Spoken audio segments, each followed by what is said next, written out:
நாமக்கல் ஆஞ்சநேயர் கோவிலில் புத்தாண்டையொட்டி ஏராளமான பக்தர்கள் தரிசனம் செய்து வருகின்றனர். இது தொடர்பான தகவல்களை செய்தியாளர் துரைசாமியிடம் கேட்டு பெறலாம். வணக்கம் துரைசாமி, கூடுதல் விவரம் என்ன? விக்னேஷ், ஆங்கில புத்தாண்டை முன்னிட்டு நாமக்கல் ஆஞ்சநேயர் கோயில் இன்று காலை அதிகாலை 4 மணிக்கு நடை திறக்கப்பட்டது.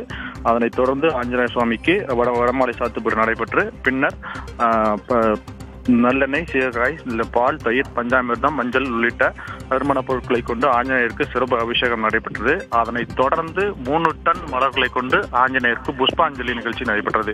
அதாவது சுவாமிக்கு துளசி, முல்லை, மல்லிகை, அரளி, ரோஜா உள்ளிட்ட பல்வேறு நறுமணம் மிக்க 3 டன் மலர்கள் கொண்டு புஷ்பாஞ்சலி நடைபெற்றது. அதனைத் தொடர்ந்து சுவாமிக்கு அலங்காரம் செய்யப்பட்டு திரை விளக்கப்பட்டு தீபாராதனை காணப்பட்டது. இன்று ஆங்கில புத்தாண்டை முன்னிட்டு அதிகாலை முதலே பக்தர்கள் நீண்ட வரிசையில் காத்திருந்து சுவாமியை தரிசனம் செய்து வருகின்ற காட்சிகளை நாம் பார்க்கலாம்.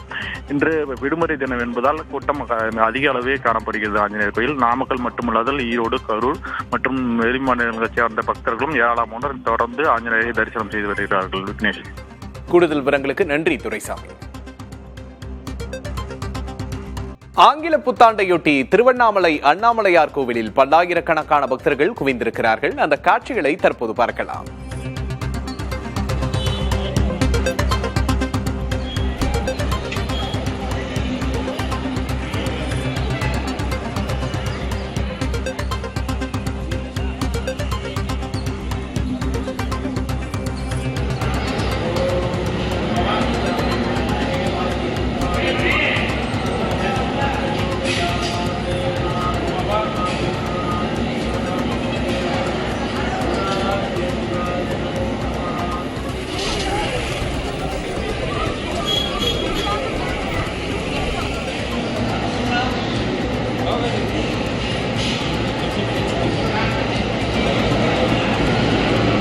ஆங்கில புத்தாண்டையொட்டி தமிழகம் முழுவதும் இருக்கக்கூடிய பிரபல கோவில்களில் பக்தர்கள் கூட்டம் குவிந்து வருகிறது. பிள்ளையார்பட்டி, மதுரை மீனாட்சி அம்மன் கோவில் உட்பட பல்வேறு கோவில்களிலும் பக்தர்கள் குவிந்து புத்தாண்டை கடவுள் வழிபாடு செய்து வரவேற்று வருகின்றனர்.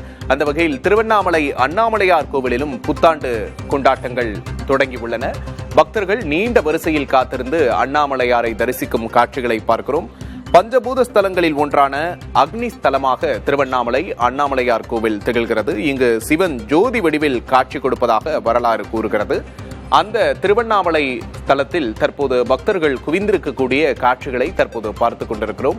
நீண்ட வரிசையில் மணிக்கணக்கில் காத்திருந்து இறைவனை தரிசிக்கக்கூடிய காட்சிகளை தற்போது பார்க்கிறோம். புத்தாண்டின் முதல் நாளான இன்று கடவுள் வழிபாடோடு இந்த ஆண்டை தொடங்குவது மக்களின் வழக்கமாக இருக்கிறது. அந்த வகையில் பல கோவில்களிலும் தமிழகம் முழுவதிலும் மக்கள் கூட்டம் நிரம்பி வழிகிறது.